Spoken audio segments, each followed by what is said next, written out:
Welcome to the True Hope Cast podcast, where we take a deep dive into mental health's many physiological and psychological aspects. This is the show for you if you're looking for motivation, inspiration, knowledge, and solutions, and that's what we are all about here at True Hope Canada.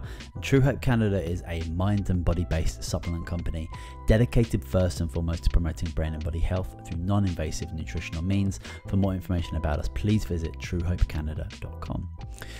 Today on the show, I welcome Will Samson. Now, Will is a transformational mindset and change coach. He holds a Ph.D. in Sociology from the University of Kentucky and an MS in Information Systems from George Washington University.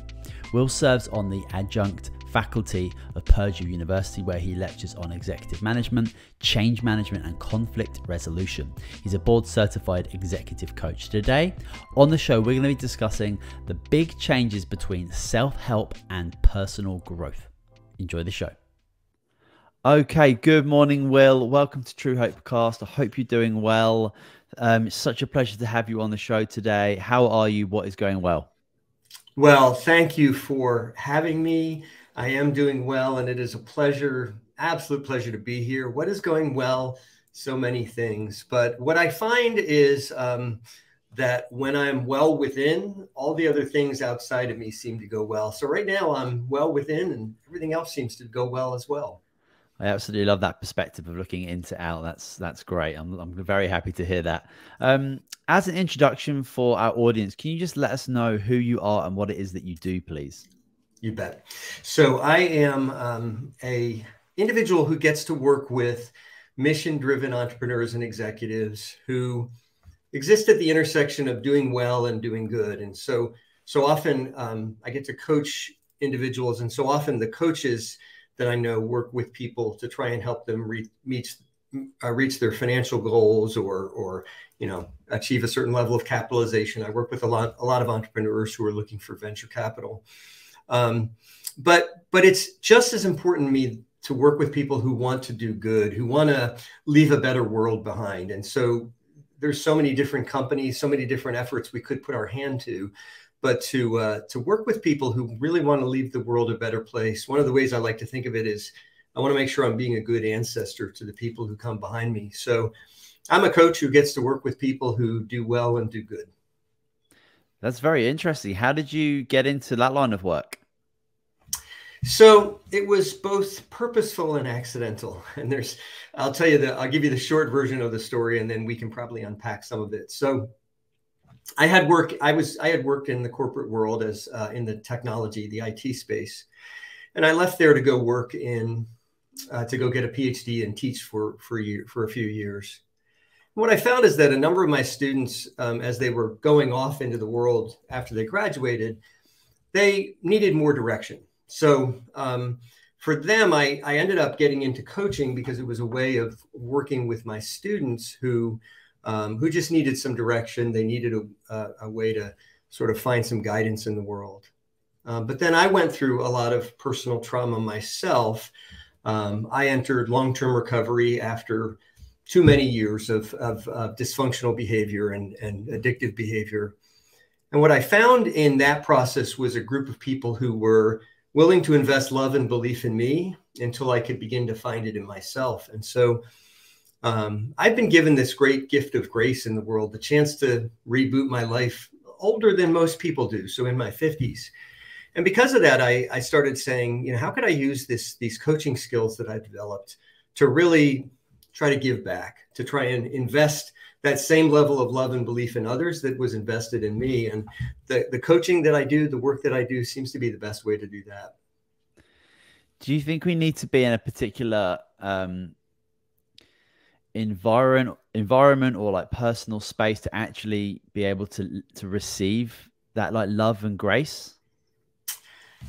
Possibly. It is an interesting, there's sort of an interesting paradox to it, which is that often we are unable to get to the place where we can receive it because we've created barriers. We've told ourselves stories. It's often true. Because of my experience, I also work with some people who are trying to find recovery, in particular from alcohol, but I work with people trying to find recovery from a whole variety of things. And one phrase that I use a lot, and this harkens back to the old horror movies of sort of the 80s and the 90s, is that the caller is inside the house. So often, if you remember the old movie, like the Scream movies, like the person would pick up the phone and I'm going to get you or whatever. The villain would give them horrible news. And then we found out that the villain was on the upstairs extension. And so often for us, like what stands between us receiving the love and belief that is available to most of us. And I know some people have dysfunctional systems and dysfunctional families and relationships, but so many of us are surrounded by love and belief, but we're unable to get to that place because we have these stories that we tell ourselves. And it's often just us talking to us. Usually it's not that we've got people around us condemning us. And maybe we do. And like I said, I know even for myself, I've had to overcome some dysfunctional relationships, but the most dysfunctional relationship I've had is with me. And when I have learned to restore and be in healthy relationship with myself, I'm able to realize that I'm surrounded by people who love me, care for me, believe in me, want the best for me.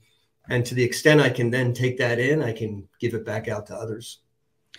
Yeah, I think there's such a large amount of people who do have this dysfunctional relationship with themselves. Right. I wonder your thoughts in regards to why that might be and why so many people end up in that situation. And then, maybe something happens to them that might actually be the worst thing that's ever happened to them. But that's the actual spark that changes everything. I know I've got plenty of examples of people in my life and myself as well. It sounds like you've got an example there. And not everybody has that epiphany moment, that epiphany thing that happens. So I just wonder, like, why so many people slip into that dysfunctional relationship with themselves. Yeah. And I often say that I'm grateful to have had to be a person to enter long-term recovery. I'm grateful for my substance abuse, because what it did was it brought me to the point where I had to ask for help. It got me to the point, we often in many of these types of dysfunctions and addictions, we talk about people reaching their bottom. And I had the good fortune of reaching a bottom when I had to look for help around me. But I think to the larger question, there's so many ways, there's so many answers to the question of why people end up getting caught up in these dysfunctions. But I think there's at least three answers to that. One is, we live in a society that is increasingly atomistic. Like we often think like what's happening in 2023 or what's happening in the 2020s. The reality is we're in this sort of broad historical arc where for the last several hundred years, we've moved further and further away from community and into more and more sort of individualistic, atomistic settings. And I know I live near Washington, D.C. in the United States, and D.C. was just rated the most lonely city in America, largely because of so many people who live by themselves. So I think some of it is personal. It is social. I mean, we have a lot of broken systems. Our family systems, our community systems are broken. But I also think it's cultural. There's this narrative of, pulling yourself up by your own bootstraps, all these sort of shorthand phrases that we use that are more harm than good, I think. I think we create this notion that the people who succeed, the people who do well, the people who thrive are people who've been able to do that by themselves. And that's not reality. The reality is that as humans, we live in these systems of interdependence from the time we wake up till the time we go to sleep. And even while we're asleep, there are untold people who are holding our world together. And I think to the extent we can realize that, we can begin to shift our own narrative. Yeah, I think that's a great assessment. Thank you for that. Yeah. I think that we breed this fear of vulnerability in people, and asking for help, asking for support, asking for community is one of the most powerful things that you can do as an individual. Like one of the smartest questions you can do is like, can you help me with this?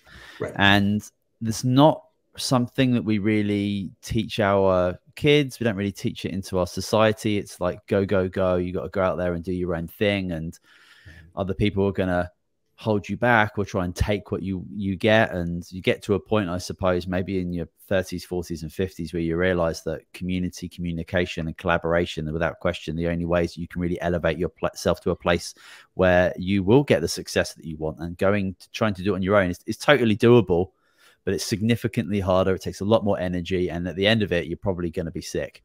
So it's very interesting that we when people end up recognizing that the vulnerability that we do have and we can experience as humans ends up being a superpower, that we can like take a step back and ask for help. And I just wonder how frequently, because you were talking about your work with individuals with addiction issues, do you see common patterns with those individuals? Like, do they have a lack in a certain trait, or do they have too much of a certain trait that leads people down that path? Yeah, they often do, and I can best speak from my own experience, which is I had the worst of both a sense of codependence, but also a false sense of independence. And I think both are toxic. We understand in this culture what's wrong with codependence. When we have an unhealthy relationship on a thing or a person, or like anytime I believe something outside of me is going to make me whole, complete, whatever it is I'm supposed to be, that's a real problem. And that can be true, you know, for those of us that have gone through substance abuse issues. That's certainly true of alcohol and drugs, but it can be equally true if you believe a person is what you need to be complete. If you believe an outfit or whatever, fill in the blank with whatever. And so I think codependence is a problem, but I think it's equally true that a false kind of independence is a problem. And I see that a lot with people who deal with addiction and substance abuse, because we end up getting in these cycles of dependency, these cycles of addiction, and we don't believe that we can ask for help. We believe that we're supposed to sort of solve the problem by ourselves. We believe we're supposed to pull ourselves up by our own bootstraps, even if the bootstraps are clearly and demonstrably keeping us tied down. And you know, I always think if you remember the book 7 Habits of Highly Effective People by Stephen Covey, he has this great quote in there. He says that trying to go through life independently is like trying to play tennis with a golf club. The tool is not suited to the need.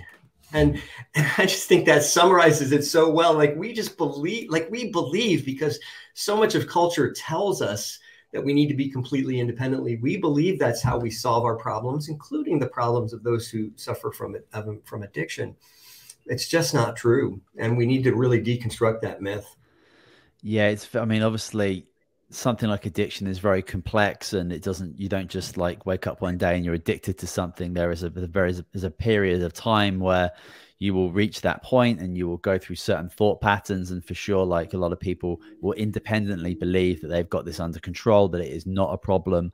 And as you kind of like step towards like the more serious addictions, people end up isolating themselves from other people who might, you know, so again, like that isolation piece comes in.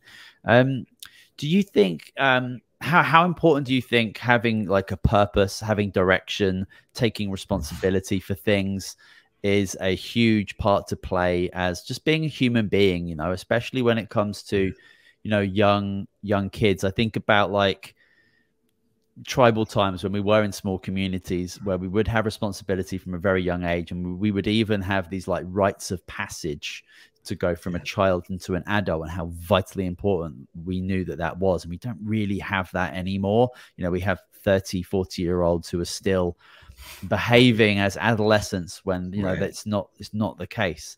So how much do you think direction and responsibility comes into this, and are we missing that with our kids' education? Yeah, it's possible, and the kids' education is such a bigger conversation. But here's what I know to be true is that we are missing, to your point, these kind of rites of initiation after which we have a certain identity.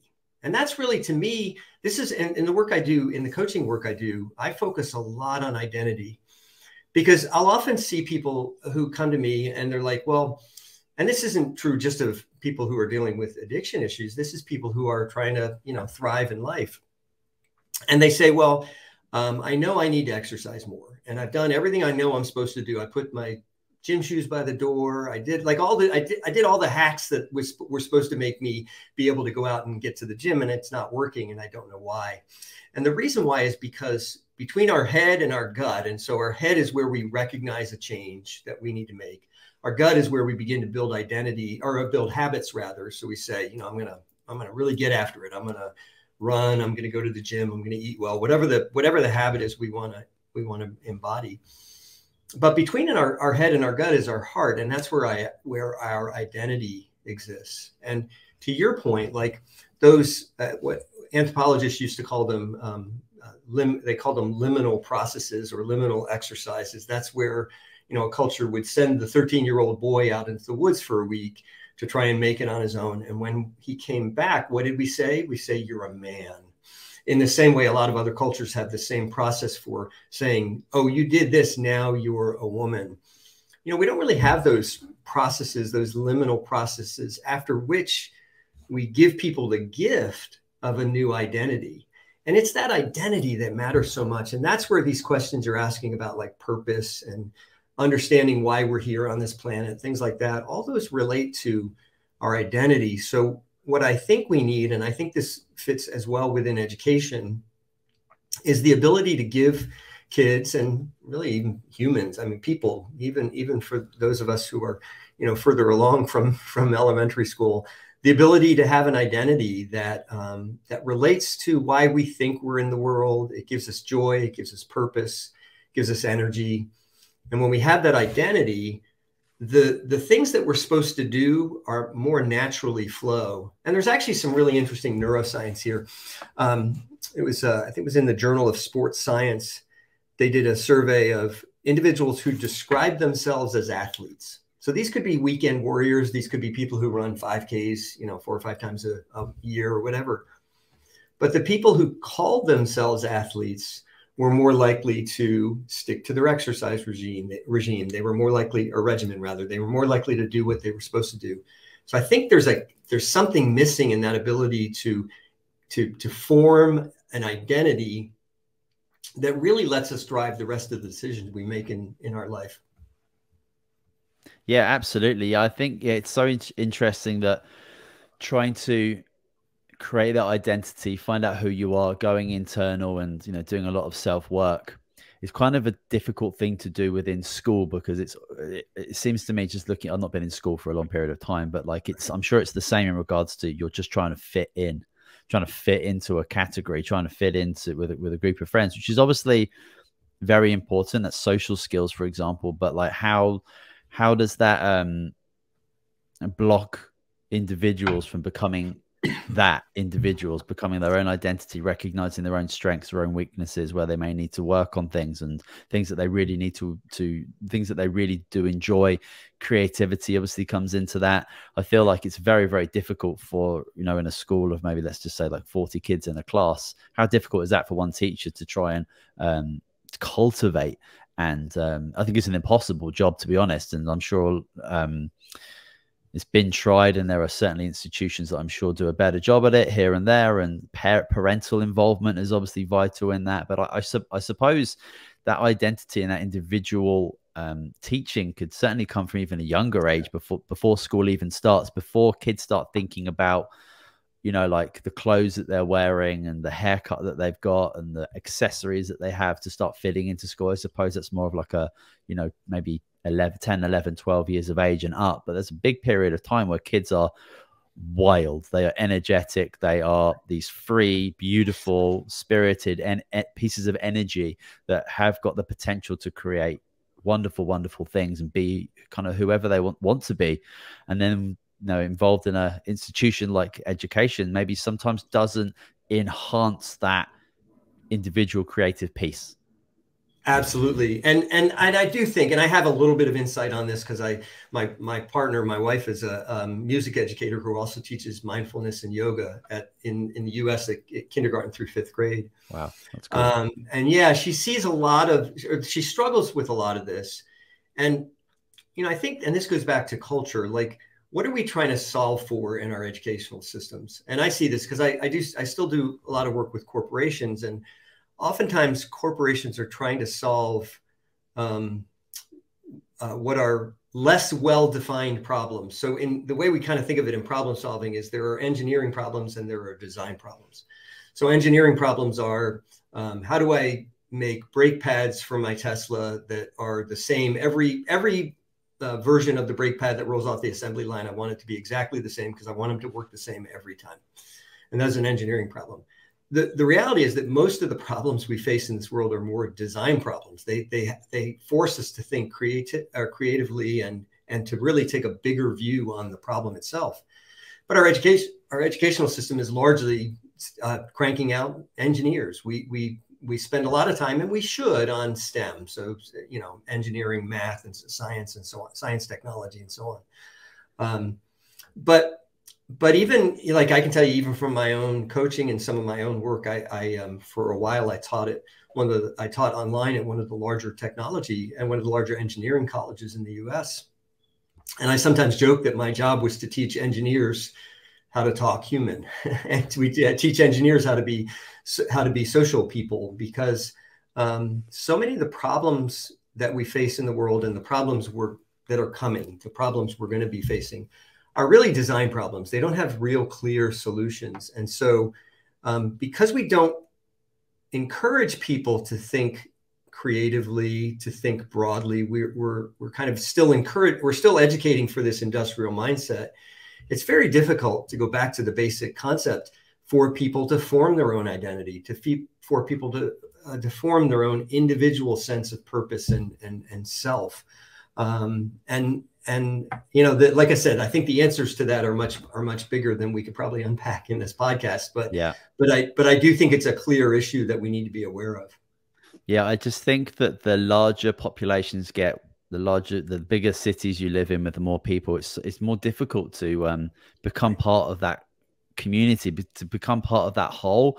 It's so big that it's impossible, that you end up just being an individual person within it, and that whole thing is just bigger than everything. And then it's so hard to take responsibility and have a role within that. Like, it sounds like it's such a difficult prospect. And then you look at, I know people who live in small towns of 1,000 people here in like British Columbia, and everyone knows each other's name. There's like one mechanic, there's one restaurant, you know, like I absolutely love that idea, because everyone's got a job and a role. And when they call town meetings, like, everyone in the town is there and it's functional, you know, it's like everyone is a part of the whole, and there's a role there. It's distinct. It's, I don't know, it's just a very interesting concept, which we obviously were evolved to kind of be within smaller groups. But you know, we have these larger cities now, and it's a problem for a lot of people who do live there to find themselves, because there's just so much going on around them.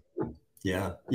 Now, I'm such an optimist. Here's where I see a great glimmer of hope, is that coming out of the pandemic and coming out of just sort of the broader shifts that are happening in culture, there is a lot more emphasis toward remote work. There's a lot more emphasis to changing the way we do work. And I think it might have been in the New York Times, I don't recall, but I was just reading recently how a lot of smaller towns, at least here in the US, and I think the same is true in Canada, where they're realizing, some of these smaller towns are realizing that they can be great hubs for the kind of community life you're talking about, because people can choose where they want to work, how they want to work. They can choose to work remotely.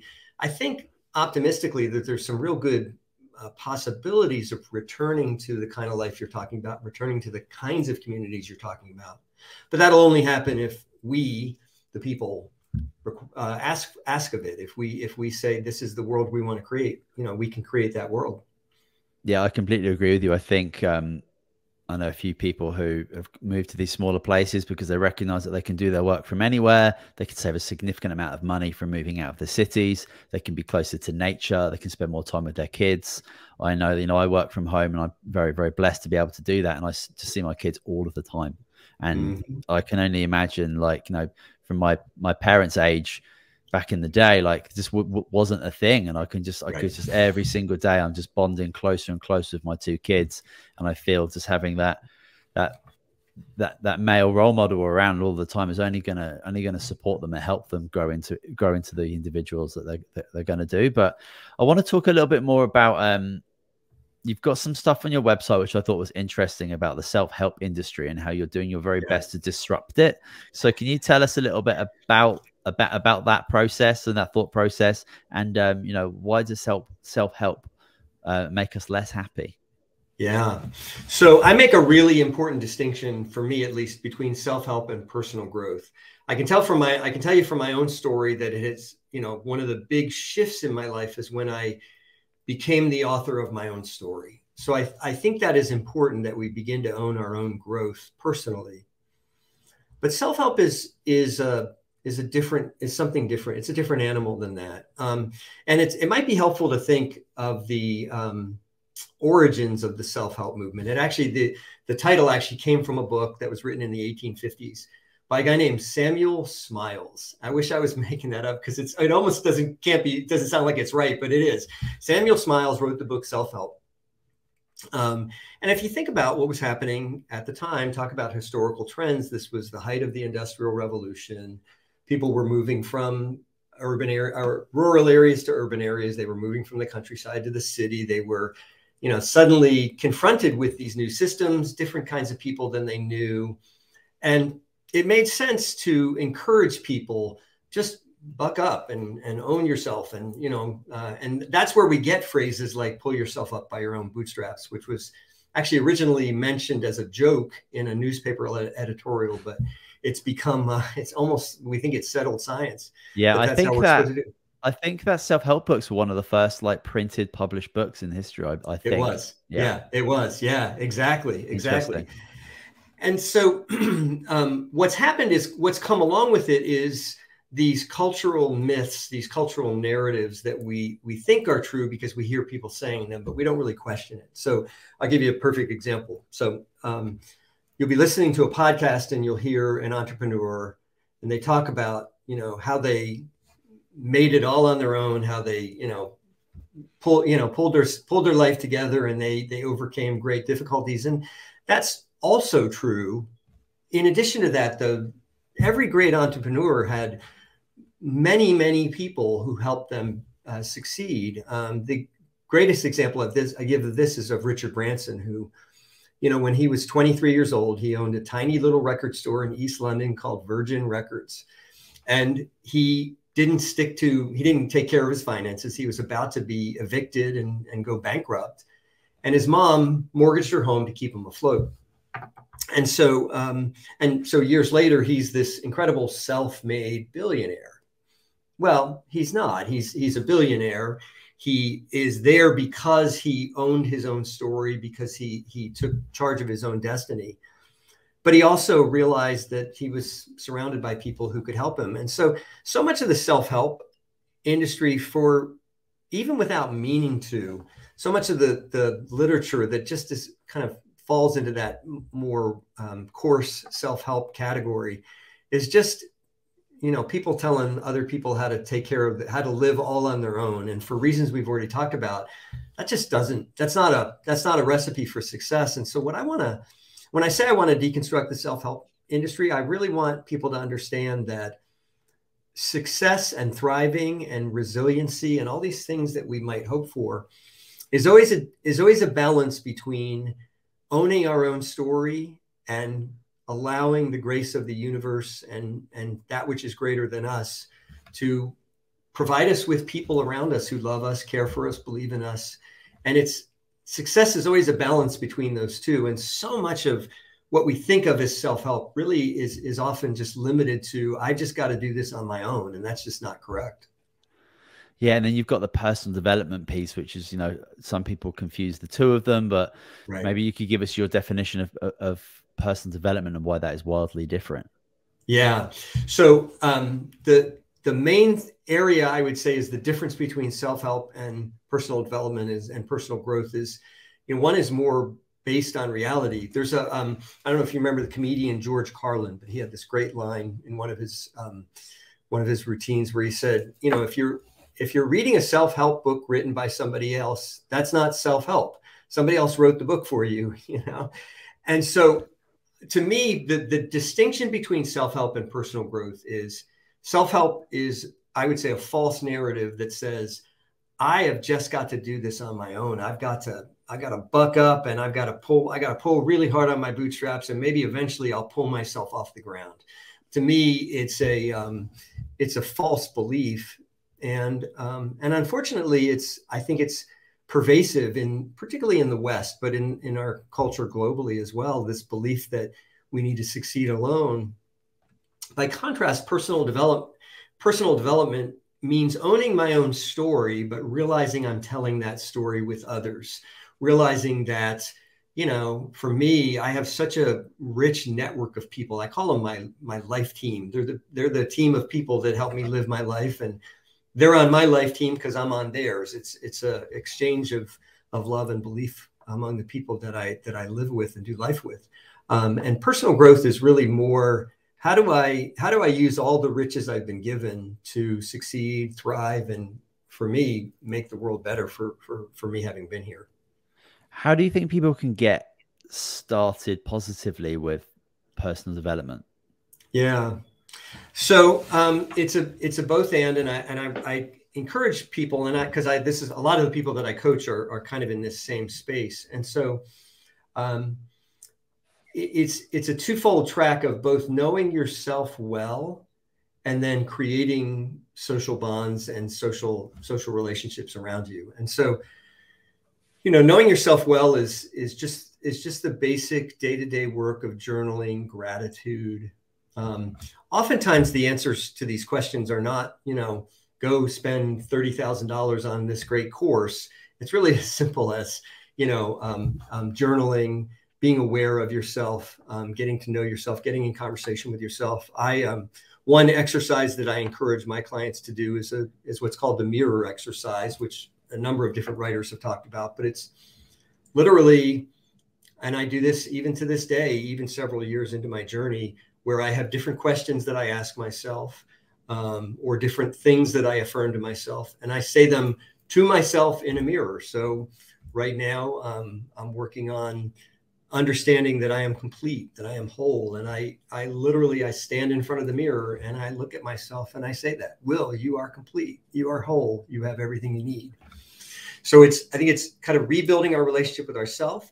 And then it's also being involved in activities that bring us into better bonds of social relationship. And this does not have to be hard. It seems so hard sometimes to meet people. How do we meet people?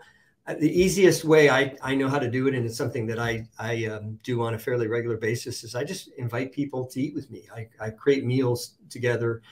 I don't do it now, but for a number of years, I used to run something it was just called Sunday Supper, because we couldn't think of a better name. And I just opened my home. I said, I'm going to make some food, and if you want to bring some food and eat with me, that'd be awesome.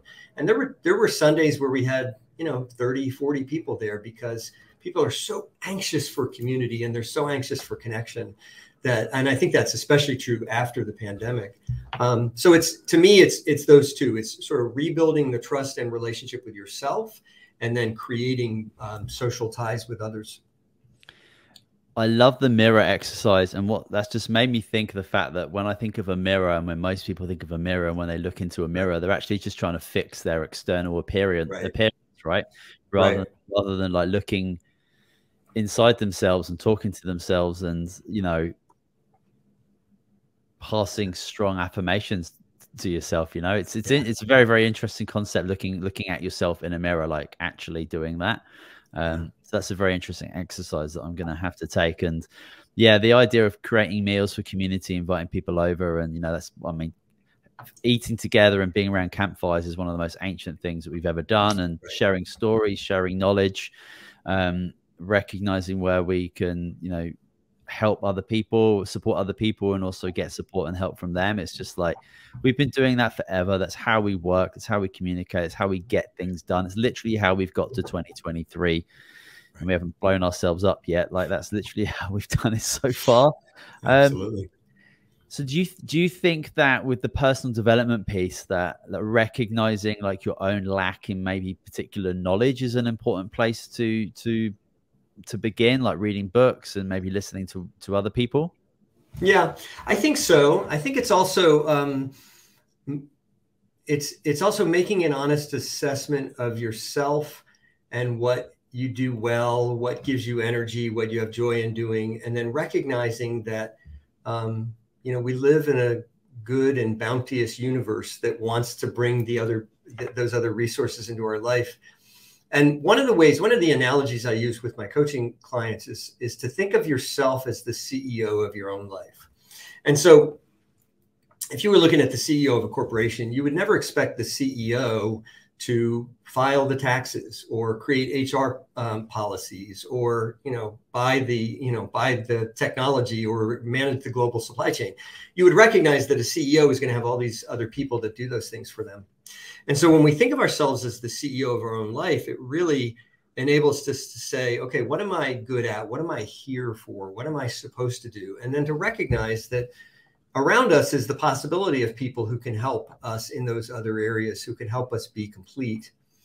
And the way that works, the way this whole, I think of it as a life team. That's the way I phrase it. But the way life teams work is that those relationships tend to work when we are living in service to other people as well. So as we seek relationships, as we serve the people around us, it just seems to be almost like magic that we end up having our own needs met as well.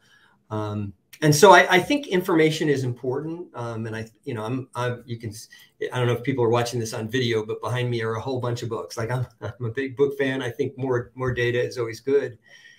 But I also think it's found in the experience of trusting yourself and trusting others. It's to go back to the word you mentioned earlier, vulnerability. Like we just don't know how to practice that. And so learning how to practice it out in public is really important. Yeah, it's such a powerful skill. And once you really reach out and ask for support and help from somebody, it is a magical experience. It can certainly change your whole energy. It can certainly shift your egotistical mindset that's probably been prominent for a long period of time. Right. And it recognizes it actually feels good to get helped and to also reciprocate that. And it is a wonderful thing that we've certainly maybe lost through. Although we could talk for hours and hours on why that may have been, but what we do know is that there are, most likely for most people, there are going to be people that love them, that care for them, that do want to support them. Remarkably, even strangers can recognize and understand and connect with somebody who is struggling, and the humanity comes out in that. And you'll see a lot of people can really do quite magical and wonderful things once they recognize that another fellow human being is struggling and in trouble.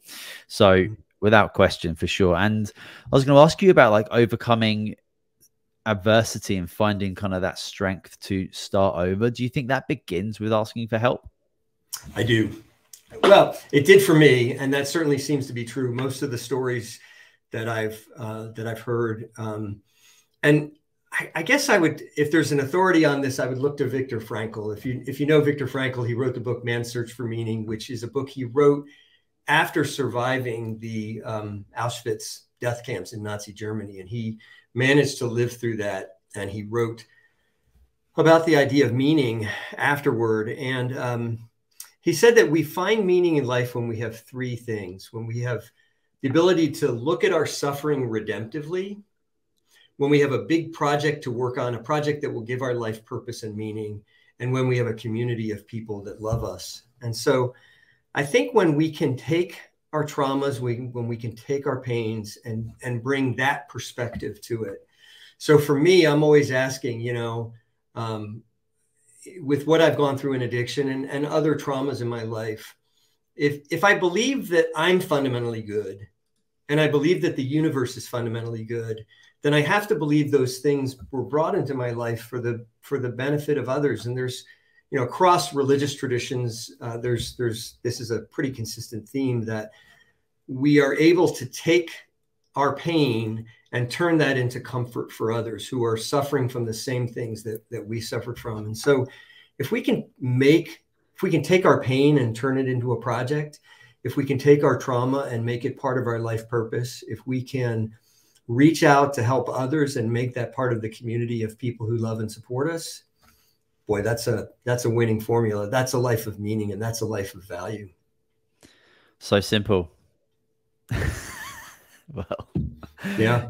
No, I suppose it's an absolutely winning formula, and yeah, I can attest to that in my own personal circumstances. There are things that I could not have accomplished without my family, without my friends, and without having that specific purpose and motivation myself. It's it's certainly humbling, and when you're able to actually put the ego aside a little bit and reach out that helping hand, you can do wonderful things. And I want to thank you so much for coming on and sharing so much wonderful wisdom and advice. And I'd love for you to share with us like where people can learn more about you, and maybe tell us a little bit more about your website and what people can expect there. You bet. So the easiest way to find me is just to go to willsamson.com, and there's no P in Samson, WILLSAMSON.com. And that's pretty much a one-stop shop. I have a course that I've just recently released called How to Create Lasting Transformation in Your Life, and people can sign up for it there. They can listen to my podcast. They can get my newsletter where I release just a short bit of wisdom every week. And I would love to engage with people. Will, thank you so much for coming on to the show. I really appreciate it. I'll make sure that people can connect with you in the show notes via those links. But I hope that this has been, I'm sure it's going to be very eye-opening for a lot of people, because it's such a complex, beautiful conversation that needs to be had. You know, like the idea of like putting down the ego, putting down the sword, settling down, and looking to the people around you who can lift you up and put you in a position to make the necessary changes that you want to do. Like, it's such a big topic, and it's needed now more than ever. Thank you. This was a great gift. Thanks for the conversation. I loved it. Beautiful, Will. Thank you so much. Well, that is it for this episode of True Hope Cast, the official podcast of True Hope Canada. You can leave us a review on iTunes if you wish. Don't forget to subscribe, but we'll be back with you next week. Thanks a lot.